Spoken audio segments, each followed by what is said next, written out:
Hello everyone and welcome to Dettifoss, Iceland and Europe's most powerful waterfall and probably Iceland's best waterfall.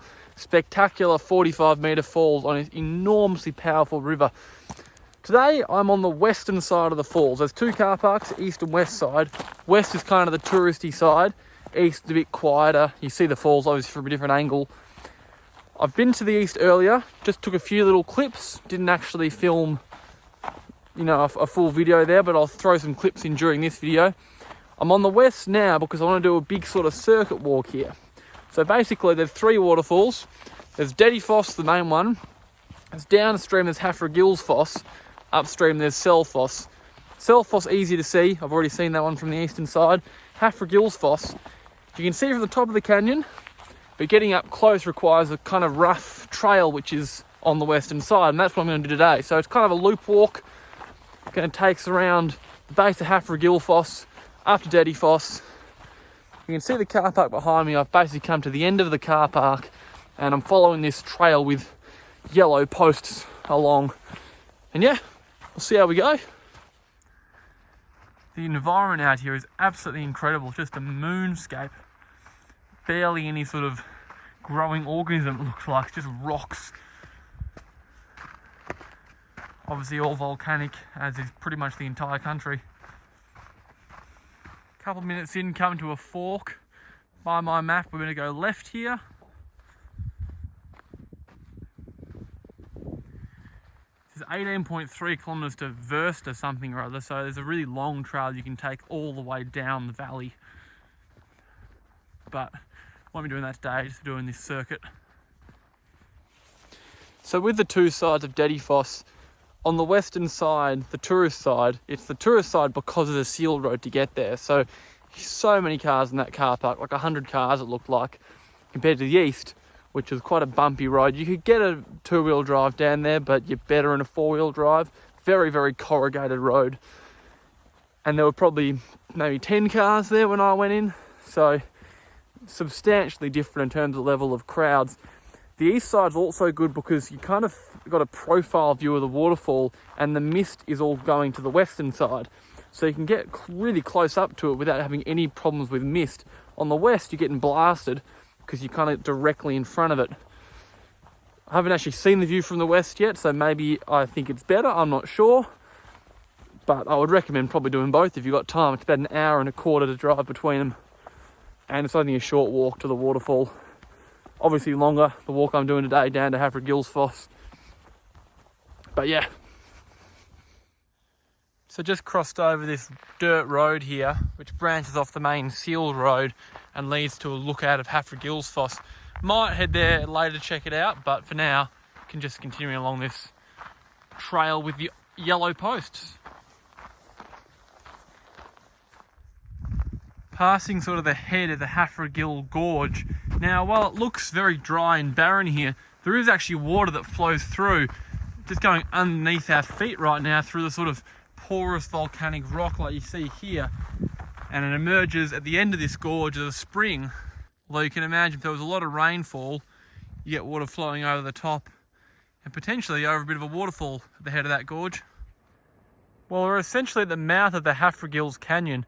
Spectacular views from here, and you can see if you look closely the spring's starting to emerge down below, as I mentioned.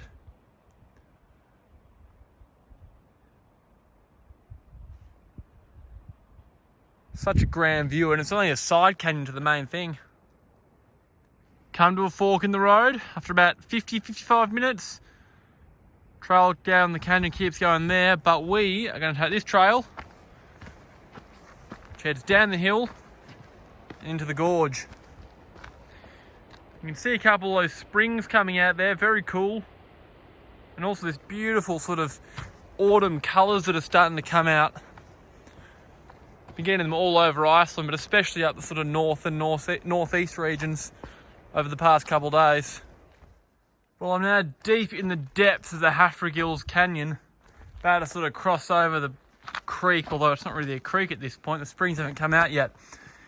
Basically the trail just sort of skirts around the cliffs, and this is kind of the best way down.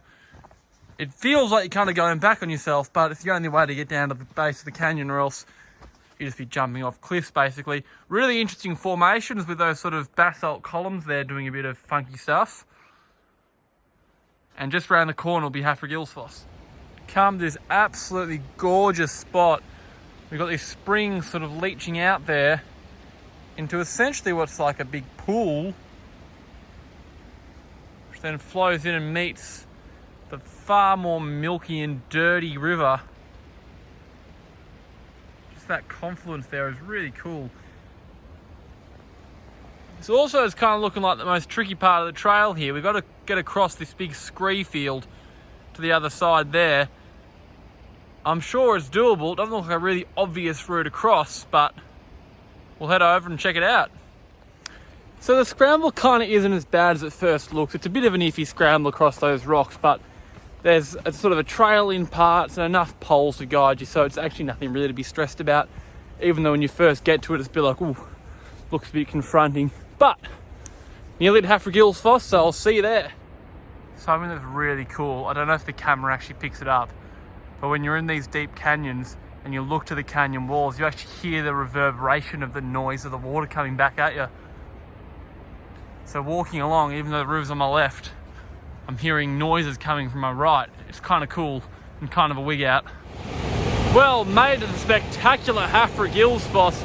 Apparently it's 27 metres high, but what really stands out is not so much its height, but the sheer power, the same way that all the waterfalls in this river are just incredibly powerful. Here it is.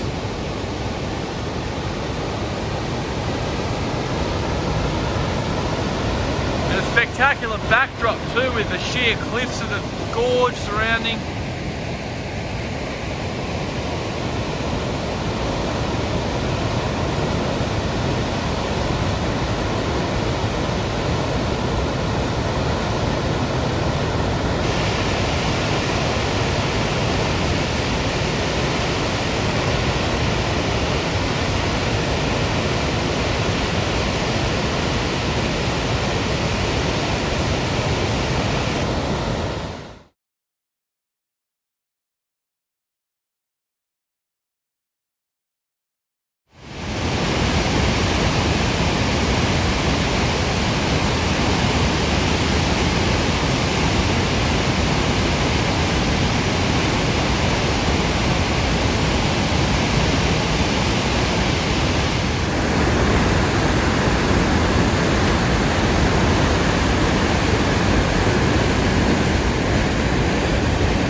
Well, so far this hike's actually been relatively straightforward, but it seems that is about to end right now.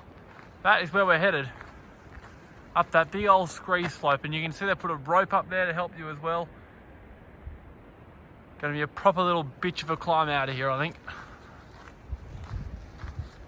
So far, actually hasn't been too bad of a climb. It's been little switchbacks as you see there, but just filming to give you an idea of what this rope bit is like. Pretty much a cliff face and quite slippery, I reckon, as well. So it's definitely the hardest part of the walk, and if you're not up for this, well, you're in for a long walk back. Right at the top of the climb, come to a junction.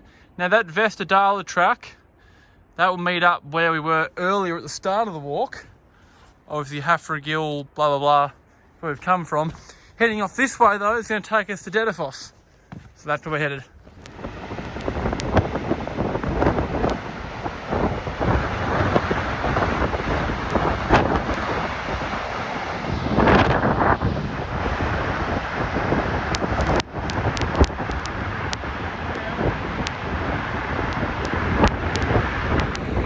Well, I've made it to the main western lookout for Dettifoss, and as you can kind of tell, getting absolutely drenched with the mist.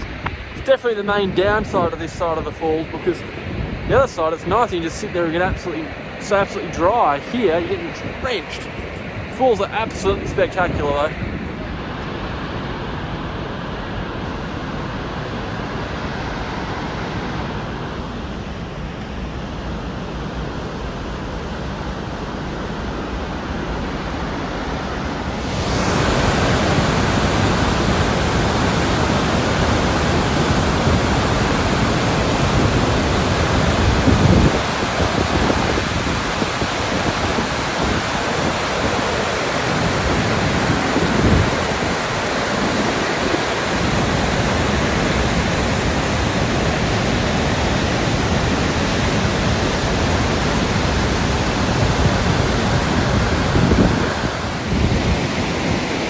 way back to the car, this really cool vantage point where you can look right into the turbulence of the waterfall.